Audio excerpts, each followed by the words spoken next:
Oremos, cerremos los ojos y oremos a nuestro Señor. Gracias, bendito Padre, amado Dios. Gracias, Señor, por la bendición de un nuevo día, de un nuevo domingo, una nueva semana. Incluso, Señor, de un nuevo mes que día a día nos permites evidenciar, Señor. Es tan claro, es tan evidente, Señor, tu obra en nosotros, tu cuidado, Dios. El simple hecho de darnos la vida, el simple hecho de darnos el aliento, Dios, para empezar un nuevo día y la bendición, Señor, en este momento, en este domingo en especial, de compartir con tu palabra, contigo, Señor, tu presencia, adorándote, y también compartir como hermanos, que es una bendición para mí, Dios, y pedirte que tú nos santifiques, nos permitas ver en nuestra vida qué cosas están fallando y qué cosas tal vez necesitamos corregir, Dios, para vivir en santidad, en obediencia, en esta vida de salvación que nos has dado. Damos muchas gracias y oramos en el nombre de nuestro Señor Jesús. Amén y amén. Amén, amén, mis hermanos. Entonces, pongamos mucha atención. Espero que, por favor, me presten mucha atención porque el tema del día de hoy es profundamente importante.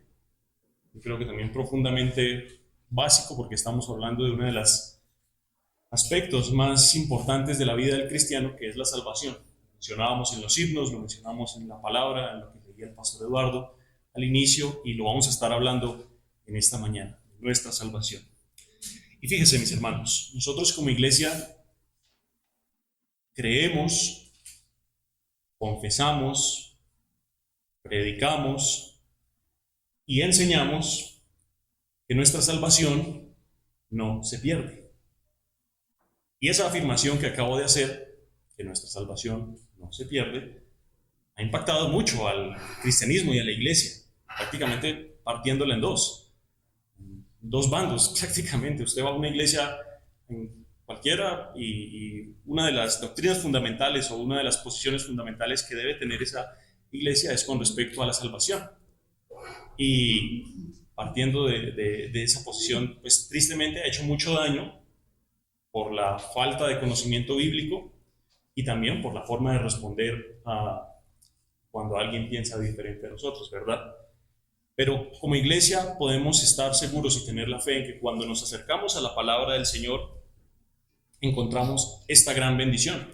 Y cuando lo creemos y lo hacemos una realidad en nuestra vida, eso cambia muchos aspectos en cuanto a la forma de vivir, pero también puede crear algunas, llamémoslo, mañas o malos hábitos, por no dimensionar lo que significa el hecho de que nuestra salvación no se pierda. Vamos a rápidamente despejar eso y confirmarlo con la Biblia, porque es un tema muy profundo, y acompáñame rápidamente a Efesios 2, 8, 9. No es nuestro pasaje principal, pero nos ayuda a comprender este tema y a dimensionarlo profundamente. Efesios 2, 8, 9, capítulo 2, versículos 8 y 9. Dice, es muy conocido este versículo: porque por gracia sois salvos por medio de la fe, y esto no es de vosotros, pues es don de Dios, no por obras, para que nadie se gloríe. Listo, es claro eso. La salvación es un don de Dios. Ahora acompáñenme también al libro de Romanos, capítulo 11, en el que también vamos a ver una gran verdad. Romanos capítulo 11 y el versículo 29, por favor. Si ya lo tiene, dice así la palabra del Señor: porque irrevocables son los dones y el llamamiento de Dios. Dos versículos muy sencillos, pero que nos revelan una verdad profunda. ¿Qué es la salvación según Efesios 2? Un don de Dios. ¿Y cómo son los dones de Dios según Romanos 11? Irrevocables son los dones de Dios. Y bajo esa sencilla lógica, o más varios versículos que revela la palabra, encontramos esa seguridad de salvación, mis hermanos. Otro versículo que también es muy popular, acompáñenme si quieren, a Juan capítulo 10, versículos 27 y 28. Otro versículo muy famoso, muy citado, para confirmar esto, para entender lo que vamos a estar mencionando en un momento. Juan capítulo 10, versículos 27 al 28, el Señor está hablando de sus hijos o sus ovejas, y dice la palabra: mis ovejas oyen mi voz, y yo las conozco y me siguen, y yo les doy vida eterna, y no perecerán jamás, ni nadie, ¿qué?, las arrebatará de mi mano. Otro versículo que nos confirma esa seguridad que tenemos. Somos los hijos de Dios, somos las ovejas del Señor, como lo dice este versículo. Y el Señor hace algo con esas ovejas, es que les da vida eterna. Si cambiamos esa palabra, vida eterna, ¿por qué la podemos cambiar? Por salvación. Tenemos la vida eterna, tenemos la salvación en Cristo y nadie nos arrebatará de la mano del Señor. Los versículos finales del capítulo 8 de Romanos, que también son muy conocidos, en el que el apóstol Pablo habla de que ni lo alto, ni lo profundo, ni ninguna otra cosa creada nos podrá separar del amor de Dios, que es en Cristo Jesús, Señor nuestro. Versículos y versículos revelan esta preciosa verdad, que nuestra salvación permanece, y es una verdad que debemos vivir, que tenemos nosotros que vivir.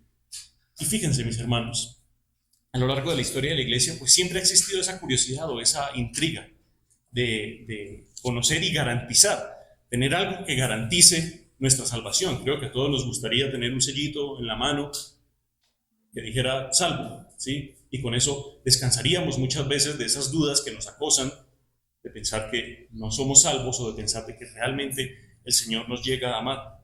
Y eso, tristemente, esa necesidad de garantizar la salvación por medios que no son los bíblicos, ha creado grandes errores o ha llevado a muchas personas a buscar medios que no son los bíblicos, incluso son medios muy antibíblicos. Por ejemplo, creo que el mejor ejemplo de esto fueron las indulgencias. Recuerda esas indulgencias que las hemos mencionado de la Iglesia Católica en el siglo XVI. Uno de los aspectos que despertó la Reforma.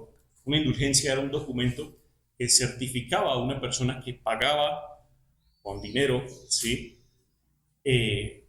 Por la reducción de las penas de los pecados.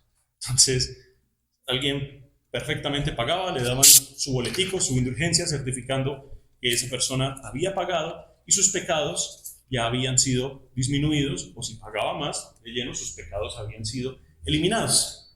Algo que a muchos nos gustaría tener, un certificado de salvación, pero eso se volvió un negocio redondo para la iglesia y eso fue lo que despertó a futuro toda la obra de Martín Lutero en contra de la iglesia, las tesis en contra de todo esto y el despertar cristiano de aquella época.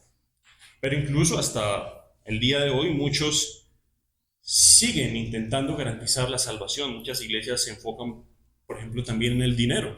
Pacta con Dios, deposita, haz que tu dinero cuente, multiplícalo y con eso garantizas tu salvación porque estás aportando al reino de Dios tu dinero. Eso es evidencia de tu salvación.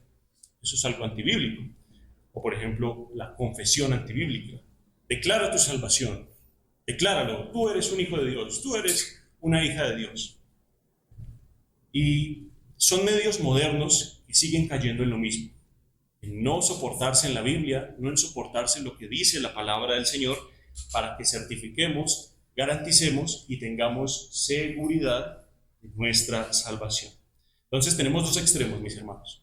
Por un lado, hablaremos igualmente del extremo de los esfuerzos que busca el hombre para ganar el favor de Dios. Y por otro lado, también hablaremos de otro extremo, ese mal hábito que les comentaba al inicio, que se produce cuando decimos que nuestra salvación no se pierde. Cuando decimos, predicamos y creemos que nuestra salvación no se pierde, hay un extremo peligroso en el cual caemos en el quietismo, en el pasivismo, en el ser estáticos. No preocuparnos por nada porque ya somos salvos, no preocuparnos por nuestra relación al Señor porque yo ya confesé al Señor como Señor y Salvador, eso no importa, ya cumplí y ya gané el cielo, por así decirlo. Ambos extremos son igualmente peligrosos.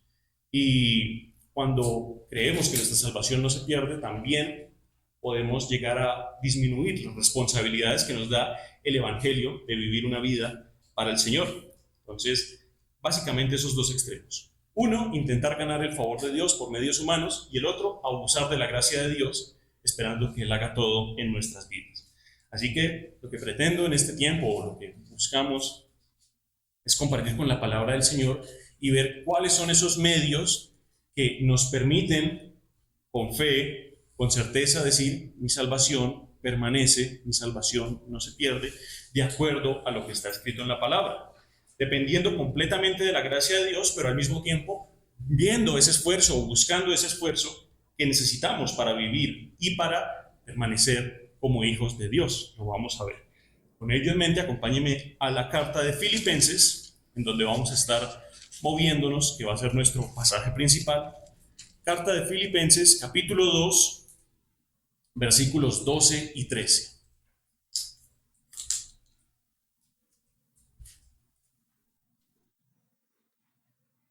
Filipenses, capítulo 2, versículos 12 y 13.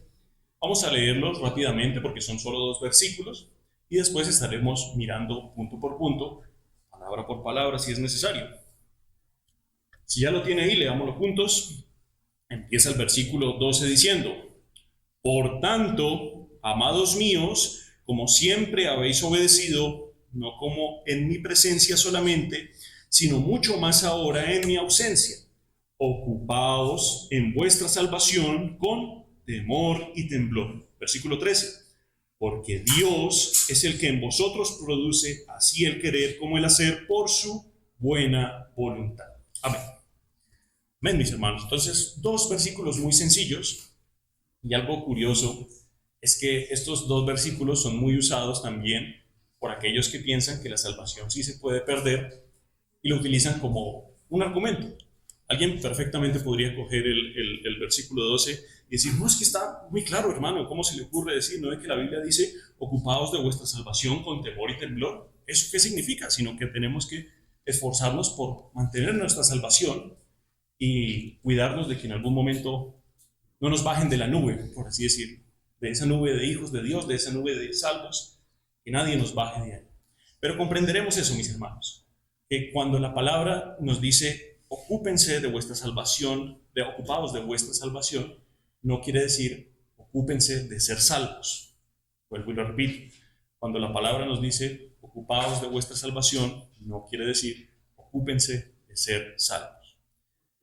Bien, con ello en mente, vamos a ver este mensaje que tiene por título, ahí lo tiene en su hojita: Gracia y esfuerzo en alianza. Esos 2, por así decirlo, complementos de la vida del creyente genuino.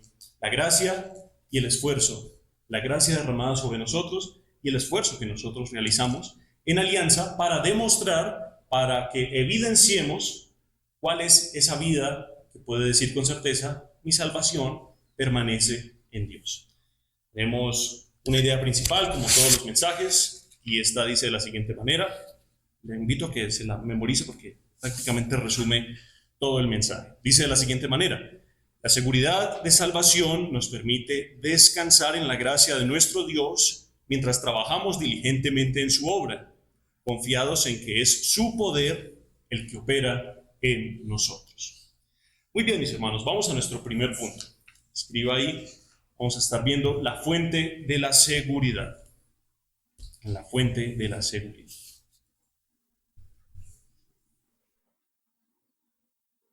Estamos hablando de la iglesia de Filipenses y es bueno siempre que hablemos de una carta, de una iglesia, pues conocer qué sucedía en esa iglesia. Pablo escribe la carta a los Filipenses, como muchas otras, ¿desde dónde? Desde la prisión, en Roma. Y eso lo encuentra en el versículo 1:7. Y los filipenses eran una comunidad que había nacido, o mejor dicho, fue la primera iglesia que el apóstol Pablo fundó. Y aún así, probablemente era una iglesia pequeña, que permanecía aún pequeña, pero también era una iglesia que enfrentaba persecución. Una iglesia que se había mantenido fiel, y si usted lee toda la carta, se dará cuenta que el apóstol no presenta muchos regaños, no tiene muchas cosas que echarle en cara a esta iglesia, como la iglesia de Corinto, o en algunos otros aspectos más, en los que es un regaño fuerte del apóstol, por así decirlo, sino que en esta carta más bien los exalta o los anima. Es una carta para crear o fomentar esa unidad y humildad espiritual. En la iglesia que enfrentaba persecución, que había obedecido, tal vez tendría sus errores como todas las iglesias, pero lo más importante es que esa iglesia tuviera unidad y humildad, tal cual como pretendemos hacerlo nosotros como iglesia, tener esa unidad y humildad. Y qué mejor unidad que decir todos al unísono: somos salvos, somos hijos de Dios. Y partiendo de esa fuente de la seguridad de salvación, vamos al versículo 12, nuestro versículo principal. Solo vamos a leer las dos primeras palabras. Dice, por tanto, coma, por tanto. Así empieza el versículo 12. Y un consejo, mis hermanos, para su estudio personal de la Biblia, o si usted quiere genuinamente conocer y aprender de la Biblia, cada vez que se encuentre con la expresión por tanto, así que, por lo demás, hermanos, que están en varios lugares, en varias cartas, lo mejor que podemos hacer es leer los versículos anteriores, o incluso, si es necesario, los capítulos anteriores. Entonces, si el apóstol empieza diciendo por tanto, necesitamos ver qué es lo que ha dicho para llegar ahí. Vamos al versículo 5 de Filipenses capítulo 2. Filipenses 2:5 es otro pasaje muy conocido de la Biblia, ya hablaremos de él. Vamos a leerlo del versículo 5 al 11 y vamos a ver qué es lo que está diciendo el apóstol. Dice la palabra de Dios, versículo 5, haya pues en vosotros este sentir que hubo también en Cristo Jesús, el cual siendo en forma de Dios, no estimó el ser igual a Dios como cosa a que aferrarse, sino que se despojó a sí mismo, tomando forma de siervo, hecho semejante a los hombres, y estando en la condición de hombre, se humilló a sí mismo, haciéndose obediente hasta la muerte y muerte de cruz. Por lo cual Dios también lo exaltó hasta lo sumo y le dio un nombre que es sobre todo nombre, para que en el nombre de Jesús se doble toda rodilla de los que están en los cielos, de los que están en la tierra y de los que están debajo de la tierra. Y el versículo 11, muy conocido. Y toda lengua confiese que Jesucristo es el Señor, para gloria de Dios Padre. Con esos versículos ya podemos llegar al versículo 2 y de cuando el apóstol dice, por tanto. Y es que esto es muy importante, mis hermanos. Estamos hablando de la fuente de la seguridad. Y prácticamente la base de lo que le permite a un creyente decir que es salvo y que su salvación permanece es lo que mencionan los versículos 5 al 11. Lo que hacen los versículos 5 al 11 es prácticamente la confesión del Evangelio mismo. Está resumido. Es la forma más sencilla de corroborar si alguien o si soy salvo. Si yo me pregunto, genuinamente creo lo que dicen esos versículos, está hablando de la obra de salvación del Señor y lo que creemos del Señor. Creemos que el Señor es Dios, que nuestro Señor Jesucristo es Dios. Creemos que el Hijo de Dios vino a humillarse a este mundo. Lo creemos. Creemos que el Hijo de Dios murió una muerte de cruz haciéndose obediente al Padre. Lo creemos y continúan los versículos. Creemos que Dios lo levantó de la muerte, le dio un nombre que es sobre todo nombre. Lo creemos. Y creemos genuinamente lo que dice el versículo 11, que al nombre de Jesús todas las rodillas se doblará algún día. Esa pregunta es la que deberíamos hacernos y la que nos ayudaría principalmente a corroborar si somos salvos o no y si nuestra salvación permanece o no. Y si usted ya se lo ha preguntado y genuinamente lo cree y genuinamente puede decir yo soy salvo, ya con eso prácticamente estaríamos listos. Puede cerrar su Biblia, nos veríamos dentro de 8 días. Pero tenemos que preguntarnos continuamente, ¿creo esto? ¿Esta es la fuente de mi seguridad? Lo que dicen estos 5 versículos, todo lo que el Señor hizo, todo lo que el Señor ha hecho, creo que el Señor se humilló, creo que el Señor tendría tanto cuidado de mí como para dejar su trono en la eternidad gloriosa y venir a humillarse acá, ser abofeteado, azotado y demás. Con eso simplemente, o partiendo de ahí, obtenemos la fuente de nuestra seguridad. Porque si confesares con tu boca que Jesucristo es el Señor le levantó de los muertos, serás salvo. Ese es el principio bíblico con el cual partimos y con el cual tenemos parte de esa seguridad de salvación. Es claro, mis hermanos, como vamos hasta acá, creer lo que menciona la palabra nos permite empezar a tener esa fuente de la seguridad eterna de la salvación. Pasemos a nuestro segundo punto. Vamos a ver la evidencia de la seguridad. La evidencia de la seguridad.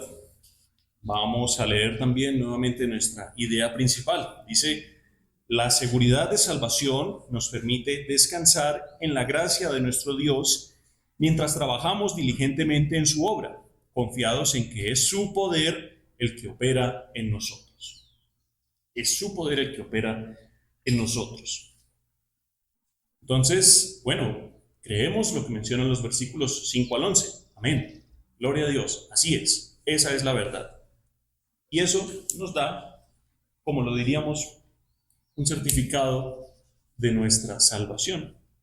Pero ahora vamos a ver otro aspecto que no solo se evidencia en lo que creemos o confesamos, sino en lo que hacemos, y es lo que nos menciona nuestro versículo 12. Volvámoslo a leer.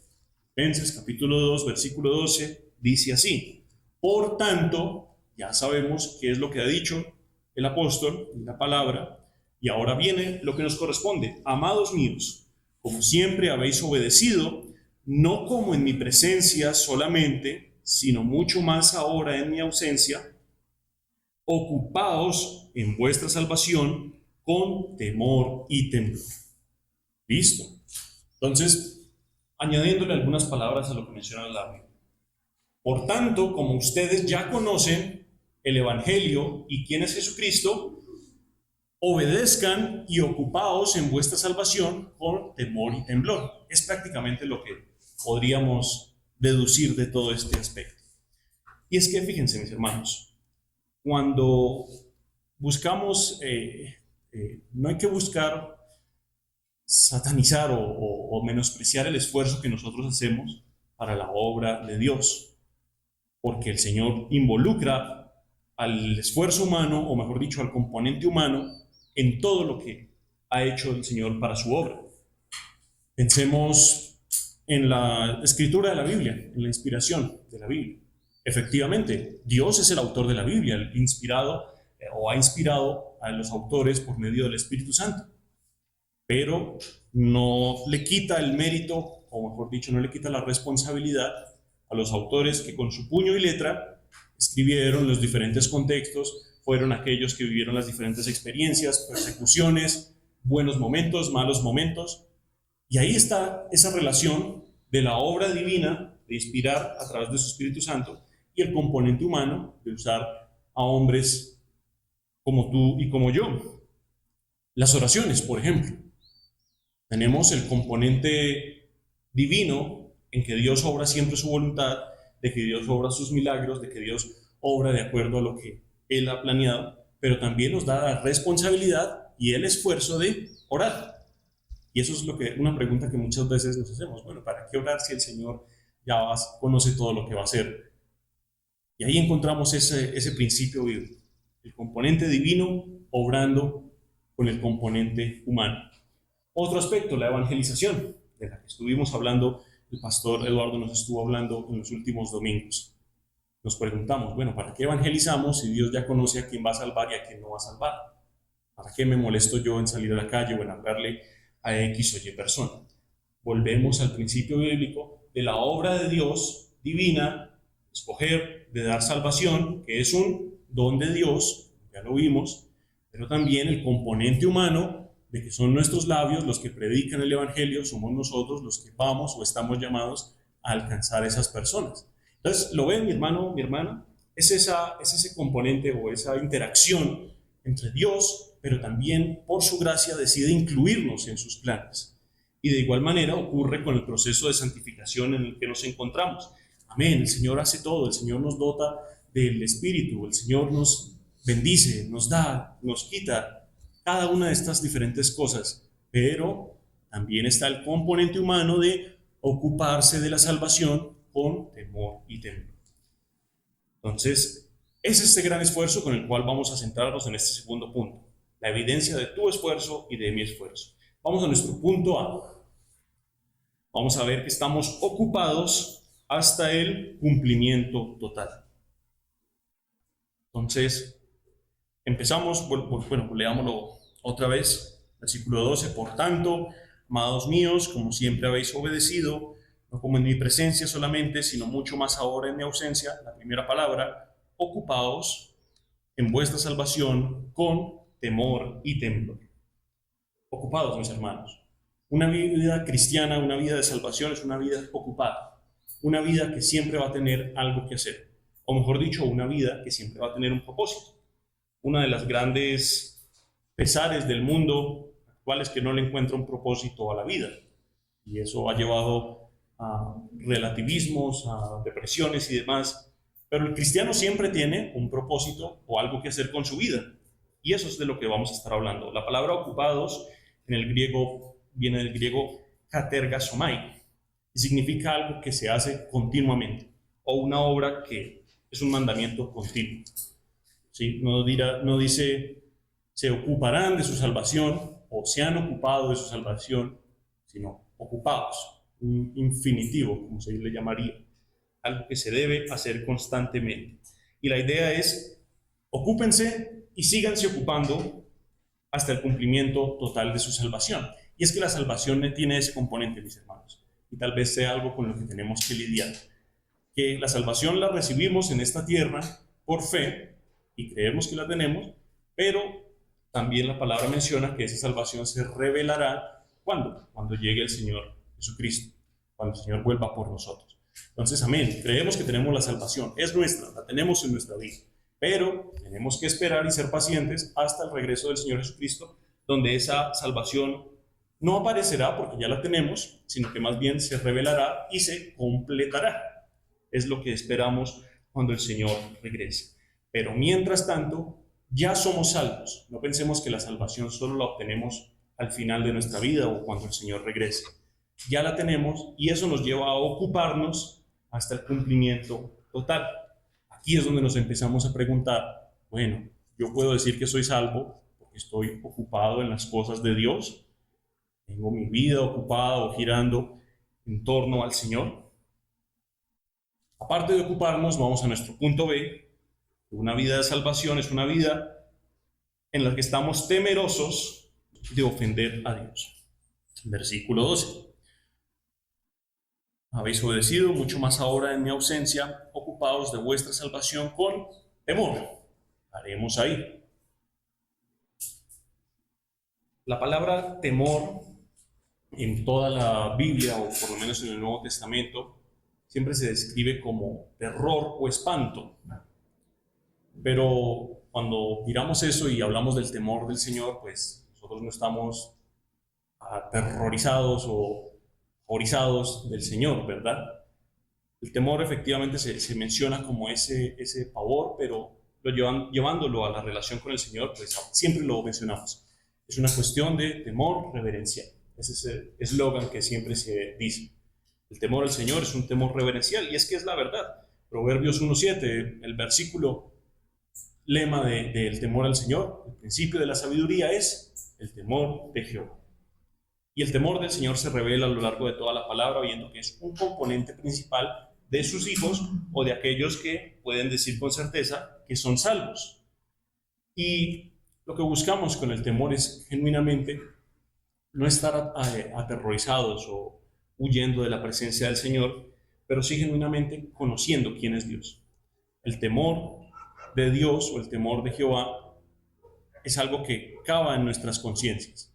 Una persona o un hijo de Dios con temor de Dios es una persona consciente de quién es Dios, qué es lo que Dios pide, qué le gusta a Dios y qué no le gusta.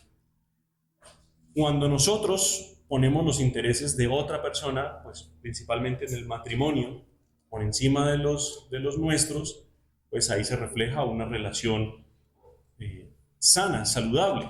Lo mismo ocurre con el Señor. El temor a Jehová significa prácticamente que mis prioridades son las prioridades del Señor.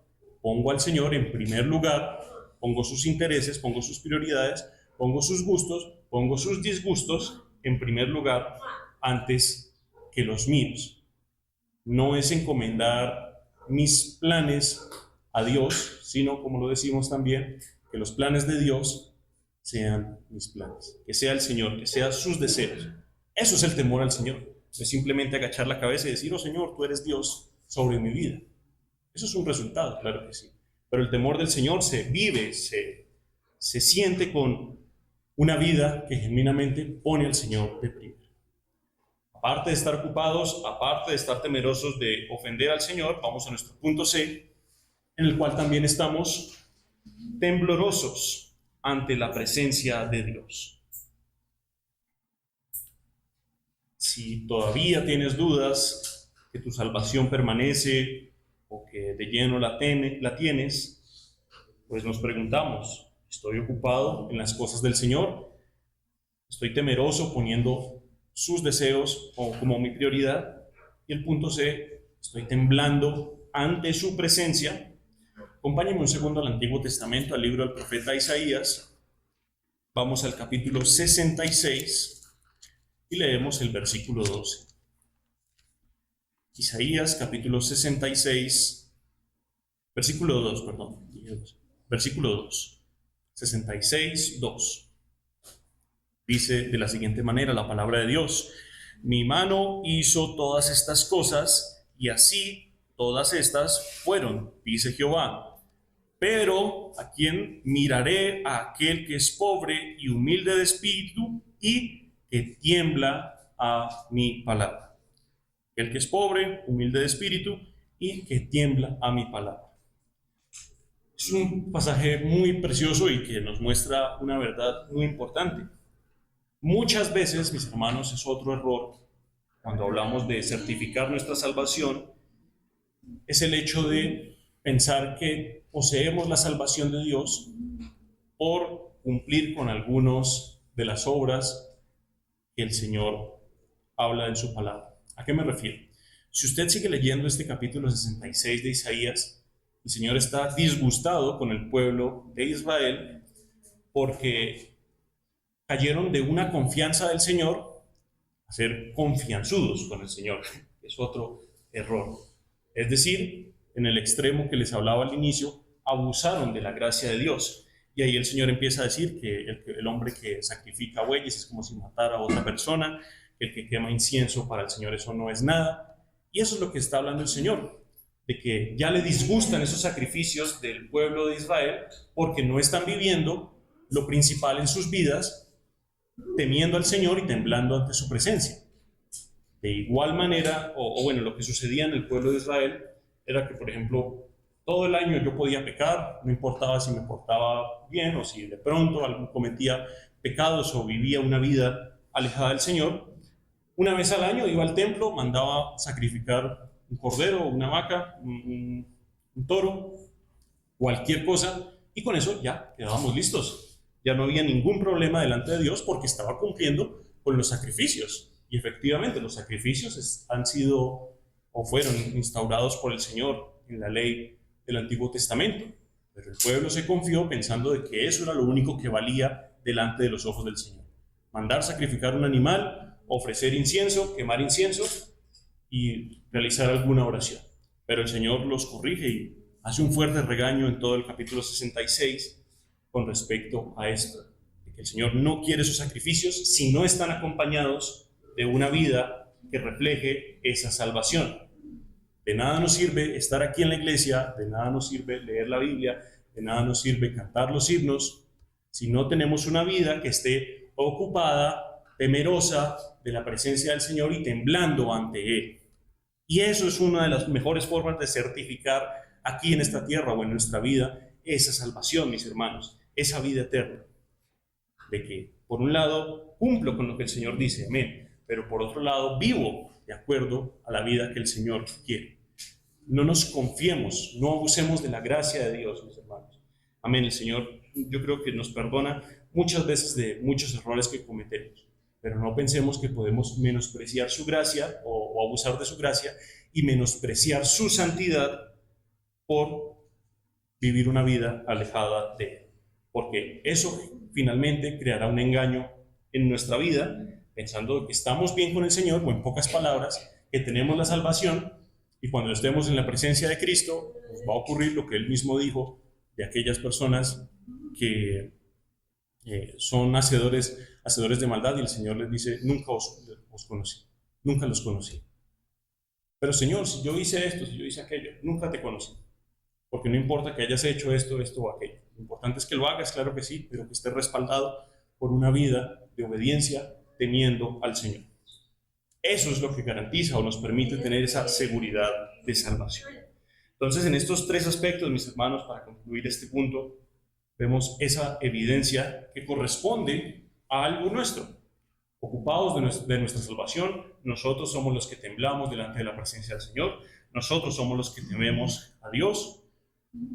Y aunque somos nosotros los que obran y los que actúan, aunque son nuestras obras, pues de igual manera tenemos o dependemos de algo más, y es la obra divina. En nuestro punto 3 vamos a ver la seguridad de la obra divina.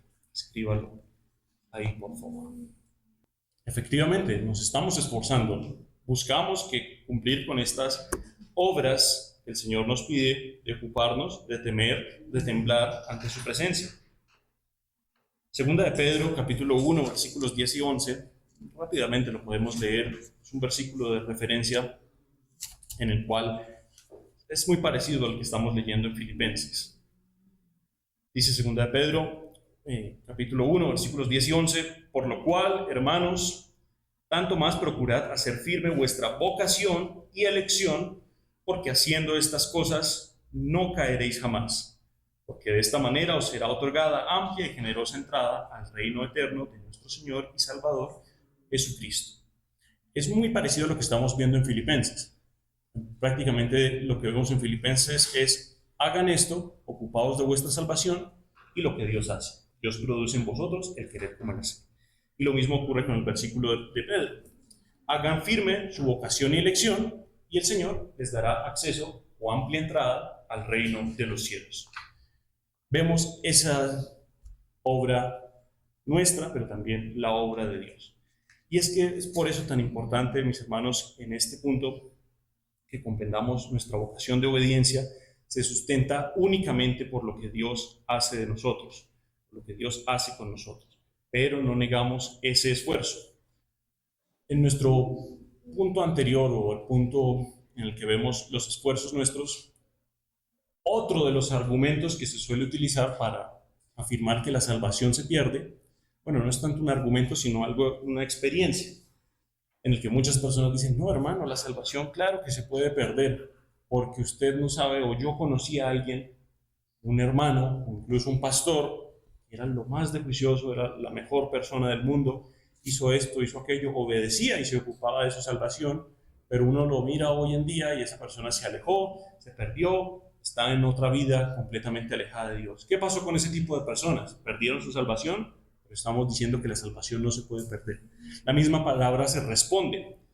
Y miren lo que menciona Primera de Juan, capítulo 2, versículo 19. Ese sí le pido que lo busque, incluso si lo puede subrayar, guardar, porque es un versículo muy importante. El apóstol Juan nos ayuda a responder ese interrogante cuando vemos eso en la vida de otras personas. Dice el versículo 19, la palabra de Dios: salieron de nosotros, pero no eran de nosotros, porque si hubiesen sido de nosotros, habrían permanecido con nosotros. Pero salieron para que se manifestase que no todos son de nosotros. Nosotros no somos los primeros cristianos en ver personas que se alejan del Señor y dudar de la salvación de esas personas. Eso ocurría desde los tiempos en que arranca la iglesia con los apóstoles. Y eso es muy importante, mis hermanos. Este versículo es fundamental y agradezco mucho al Señor que exista, porque resuelve esa duda. Pero ¿qué hay de aquellas personas que hicieron todo esto para el Señor, que tenían tremenda posición y ahora están en una vida completamente alejada?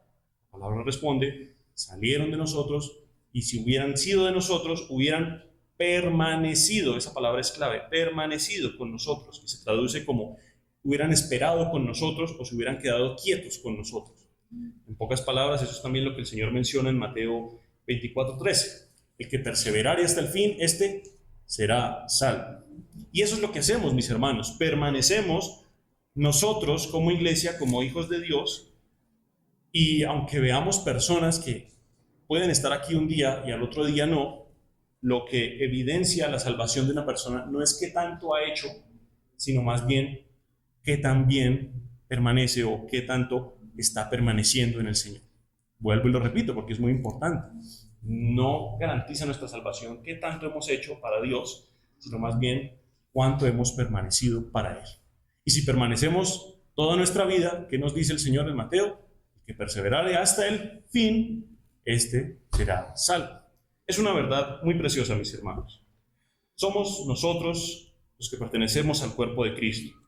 Si queremos saber quién es salvo, pues debemos preguntarnos, ¿estamos manteniéndonos como cuerpo de Cristo? ¿Estamos manteniéndonos en la salvación? ¿Estamos manteniéndonos en la gracia? ¿Estamos manteniéndonos obedeciendo los mandamientos? ¿Ocupándonos? ¿Estamos manteniéndonos temblando ante la presencia del Señor? Y esas son evidencias para darnos cuenta de que ahí estamos con nuestra salvación y que nuestra salvación permanece. ¿Es claro, mis hermanos?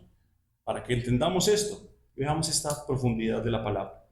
Algunas veces la iglesia busca es que sus miembros hagan y vengan a la iglesia todos los domingos y que todos los días hagan su buena acción del día. Y aunque está bien, claro que sí, no menospreciemos eso.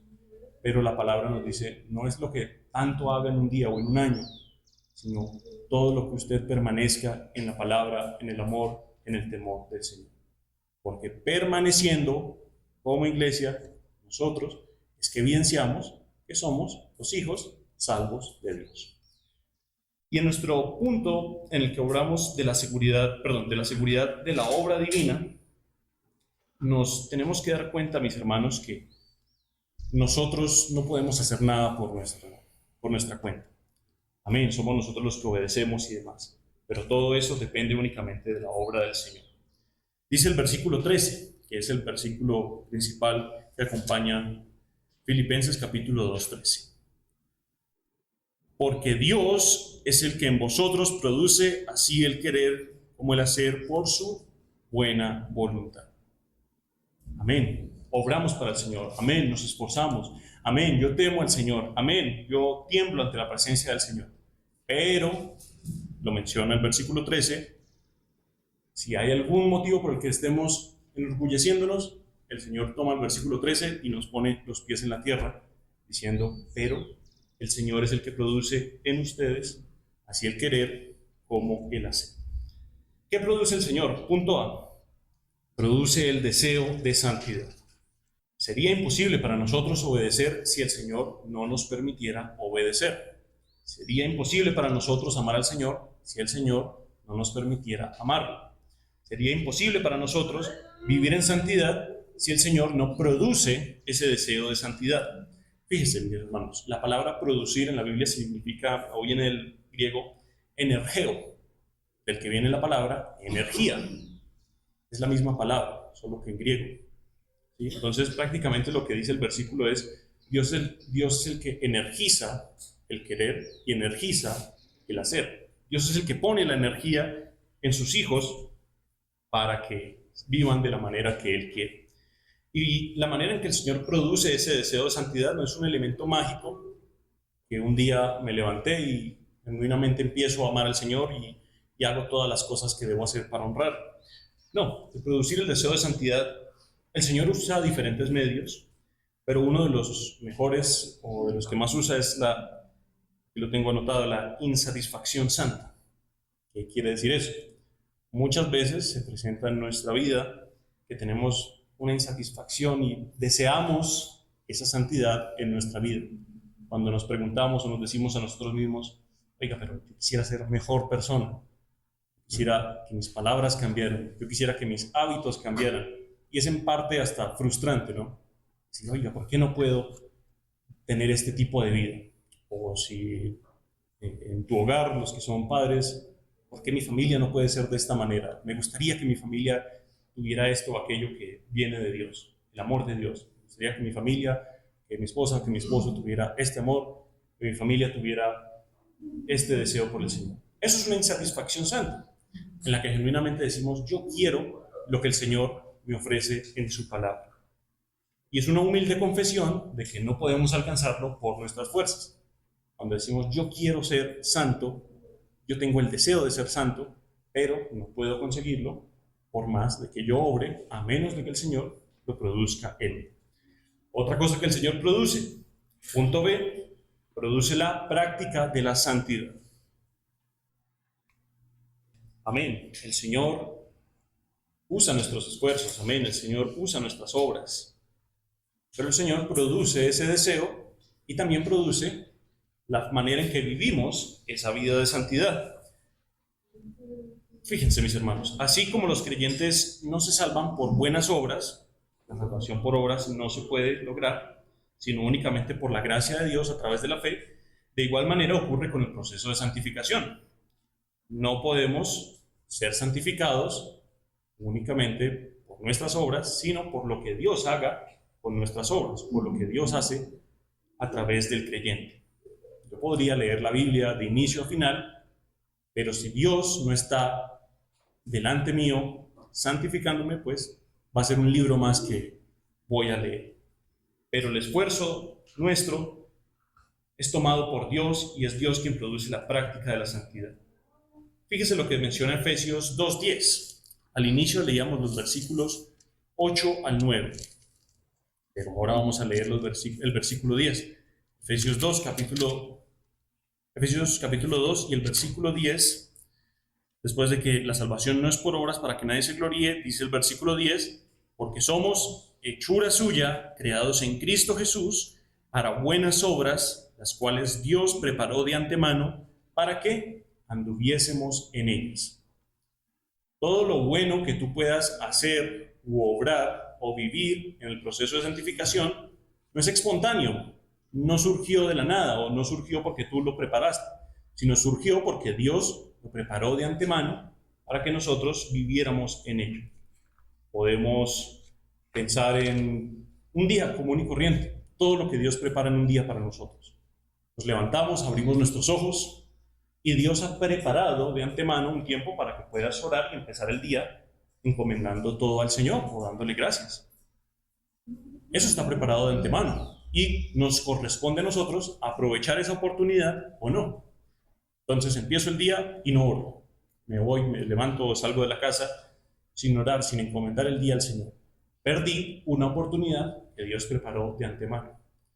Voy por la calle y tengo la oportunidad o el tiempo para hablarle a alguien y evangelizar. Esa persona, esa situación, Dios la ha preparado de antemano. Puede que la aprovechemos o puede que no. Digamos que la aprovechamos. Y aprovechamos una persona o una situación que Dios preparó de antemano para que anduviésemos en ella. Termina el día o llega el domingo. Dios ha preparado de antemano este tiempo para que meditemos y aprendamos de su palabra. Está la oportunidad servida en bandeja de plata, como lo diríamos. Y nos corresponde a nosotros aprovecharla o no, porque incluso este tiempo ha sido preparado por Dios de antemano para que andemos en él. Así es como se obra, así es la manera en la que obra el Señor esa práctica de la santidad. No son diferentes acciones espontáneas en decir, hoy sí pude leer la Biblia o hoy sí pude orar al Señor. No, la oportunidad siempre está servida o siempre está ahí para nosotros porque Dios la preparó de antemano para que anduviésemos en ellas. Más bien lo que deberíamos decir es, hoy sí aproveché la oportunidad que Dios preparó de antemano. Y esa es la manera en que obra el Señor, en esa práctica de santidad que Dios hace por su obra, pero que nos corresponde a nosotros aprovechar. Con ello en mente, mis hermanos, hemos visto cómo vivimos en esa gracia, en esa salvación, que vuelvo y lo repito, no se pierde y permanece por varios motivos. Porque creemos en nuestro punto 1, en la fuente de la seguridad, el Evangelio de Cristo, como lo menciona Filipenses 5 al 11. También tenemos la seguridad por la obra que nosotros hacemos o la evidencia que muestra nuestra vida ocupándose en las cosas del Señor, temiendo delante de Él, temblando ante su presencia. También tenemos la seguridad de la salvación por la obra que el Señor hace en nosotros, que no es una obra mágica, que hoy desperté siendo más santo. Es una obra que requiere también de nuestro esfuerzo, aprovechando cada una de las oportunidades que el Señor nos ha dado de antemano para que andemos en ella. Y vamos a nuestro punto 4, en el cual vemos la garantía final. La garantía final. Podemos leer finalmente nuestra idea principal para recordarla y resumir lo que hemos visto. La seguridad de salvación nos permite descansar en la gracia de nuestro Dios mientras trabajamos diligentemente en su obra, confiados en que es su poder el que opera en nosotros. Amén, mis hermanos. La salvación nos permite decir, es la gracia de Dios. Pero la salvación también nos permite decir, tengo que ponerme las pilas a obrar como alguien salvo lo haría.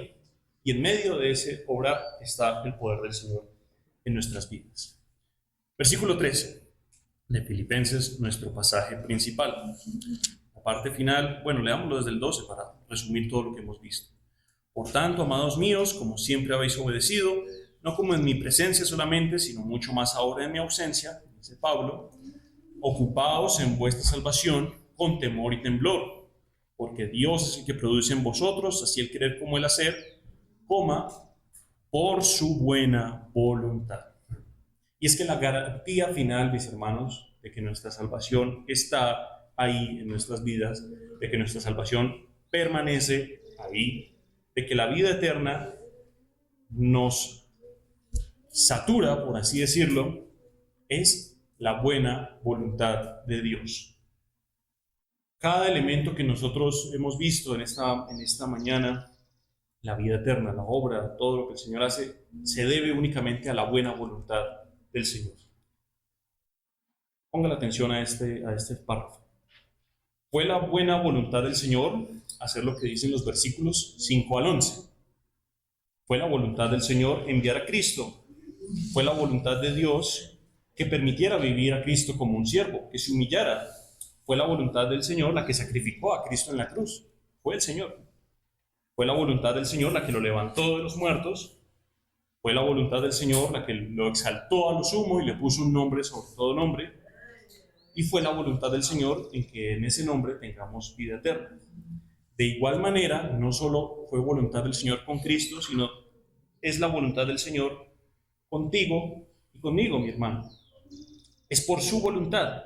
Fue la voluntad de Dios que desde antes de la fundación del mundo había planeado que tú y yo llegáramos a los pies de Cristo. Fue la voluntad del Señor. Es la voluntad del Señor la que sigue obrando en nuestras vidas, la que produce en nosotros el deseo de santidad, la que produce en nosotros el hacer o vivir en santidad, el querer como el hacer. Es la voluntad del Señor la que sostiene nuestra salvación, la que a pesar de todos los errores y las razones que le damos al Señor para que nos odie y para que nos aleje de su presencia, es la voluntad del Señor la que no permite que ninguna de ellas nos aleje de Él. ¿Por qué? Porque el Señor es grande en misericordia, como lo hemos visto también. Es la voluntad del Señor la que sostiene esta iglesia y es la voluntad del Señor la que algún día estemos frente a Él en su presencia, gozando completamente de la totalidad de esa salvación o de esa vida eterna. Pero mientras tanto, mis hermanos, confiamos en que la voluntad de Dios obra en nuestras vidas. El apóstol Pablo también lo resume así en 1 Corintios 15:10.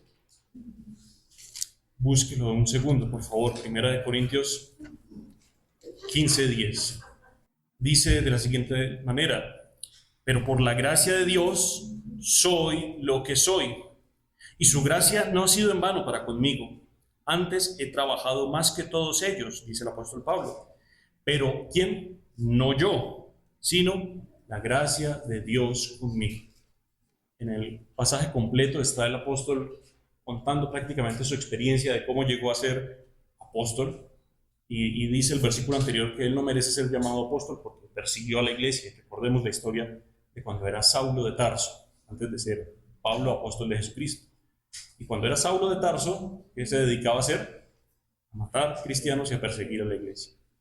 Y si Dios tuvo la gracia para obrar en un asesino, como lo era Saulo de Tarso, para convertirlo en Pablo, apóstol de Jesucristo, pero el apóstol mismo lo reconoce y nosotros debemos reconocerlo. Por la gracia de Dios soy lo que soy. Por la gracia de Dios soy el cristiano que soy. Por la gracia de Dios somos la iglesia que somos. Pero, aunque yo he trabajado más que ellos, como diría el apóstol Pablo, ¿sí? No he sido yo. Ha sido la gracia de Dios conmigo. Y es con esto con lo que quiero terminar, mis hermanos. Concluyendo, una relación sana con el Señor o una vida de salvación sana mantiene sus pies firmes en la idea de que la salvación no se pierde. Pero eso no nos lleva a usar de la gracia del Señor, a quedarnos quietos. Tenemos que trabajar fuertemente, como lo hizo el apóstol Pablo, como lo hemos visto en cada uno de nuestros esfuerzos, tenemos que hacerlo con temor y temblor, ocupados. Y algo que requiere o que nos da la gracia de Dios, o mejor dicho, lo que nos quita la gracia de Dios, es que quita toda ocasión para gloriarnos.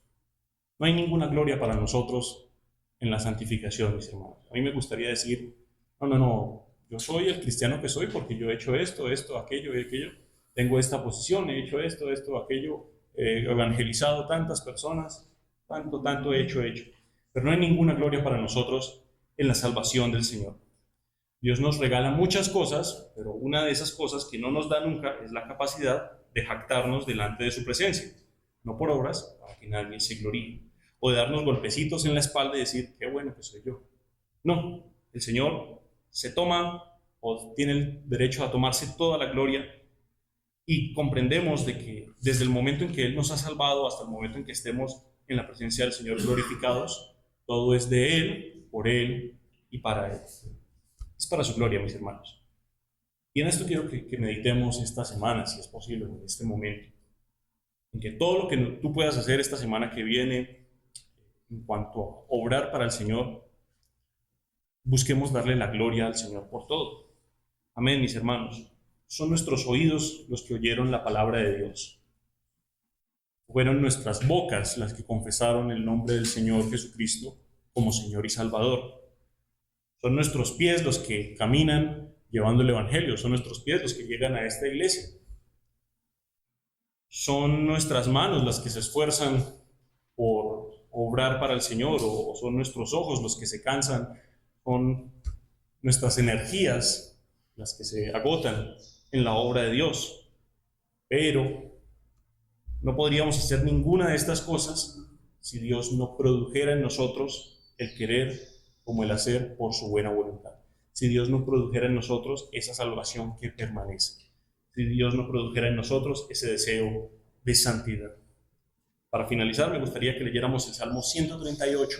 Búsquelo por favor en su Biblia, que de igual manera nos resume muy bien el salmista y nos muestra esto, todo lo que el Señor hace por nosotros. Salmo 138, versículo 8. Dice la palabra de Dios: Jehová cumplirá su propósito ¿en quién? En mí. Tu misericordia, oh Jehová, es para siempre. No desampares la obra de tus manos. Este pasaje prácticamente lo resume todo muy bien. La parte que creemos, Jehová cumplirá su propósito en mí. ¿Lo creemos o no? Amén. Es algo para creer. Tu misericordia, oh Jehová, es para siempre. ¿Lo creemos o no? Amén, lo creemos. Pero la parte final del versículo es también lo que debemos pedir continuamente. No desampares la obra de tus manos. No dejes de pedirle al Señor, mi hermano, mi hermana, que siga obrando en ti, a pesar de que podamos genuinamente decir que somos salvos. No dejes de pedirle al Señor que siga o que te permita seguir aprovechando las oportunidades que ha preparado de antemano para que andemos en ellas. No permitas no permitas que tus oraciones no incluyan ese deseo por darle la gloria a Dios, y que en tus oraciones continuamente le pidas al Señor, como lo hace el salmista, que Dios no desampare tu vida, que Dios no nos permita dar un solo paso, mis hermanos, para su gloria o para su obra, si no es con Él yendo delante de nosotros. Que Dios no nos permita decir que somos salvos si Él no ampara esa obra en nuestras manos, de sus manos. Que Dios esté continuamente delante de nosotros y ampare esta iglesia, ampare cada uno de nuestros esfuerzos para su gloria, para que algún día, estando en su presencia, podamos gozar eternamente de esa salvación que tenemos. Amén. Amén, mis hermanos. Oremos para finalizar este tiempo. Cerremos los ojos y oremos a nuestro Padre. Gracias, Señor Dios Santo. Gracias, bendito Dios, por la bendición de esta mañana y por este tiempo que nos has dado, porque vemos una realidad enorme, Señor. Tu salvación permanece, tu salvación es eterna, es la vida eterna que gozamos en Cristo. Y damos gracias, Señor, porque por tu misericordia es que nos mantienes acá en este grupo como hermanos, en esta iglesia, Por tu misericordia es que podemos decir que gozamos de esa salvación. Por tu misericordia es que podemos mantenernos firmes, asistiendo a los servicios, leyendo tu palabra, orando, Dios. Cada uno de estos esfuerzos, que son esfuerzos porque sabemos que nos cuestan hacerlos muchas veces, pero aunque nos esforcemos al máximo nosotros, todo es para tu gloria, Dios. Pero damos gracias porque la salvación depende completamente de ti o está en tus manos. Si estuviera en nuestras manos, la perderíamos al día siguiente, Señor. Pero por tu misericordia permanece, nosotros permanecemos, estamos acá permaneciendo juntos y dándonos evidencia o nos permitas tener esa evidencia de una vida salva, de una vida que te da la gloria, de una vida que vive en tu santidad, en el temor tuyo y en la vida de obediencia. Pedimos que en esta semana nos ayudes a aprovechar cada una de esas oportunidades que tú has preparado de antemano para vivir en santidad, que nos ayudes a vivir, Señor, y a esforzarnos, Señor, a nuestras obras, son nuestras obras, pero que seas tú quien nos dé la energía, produzcas tú, Señor, en nosotros ese deseo por amarte. Damos muchas gracias y bendecimos el resto de este día y oramos en el nombre de nuestro Señor Jesucristo. Amén.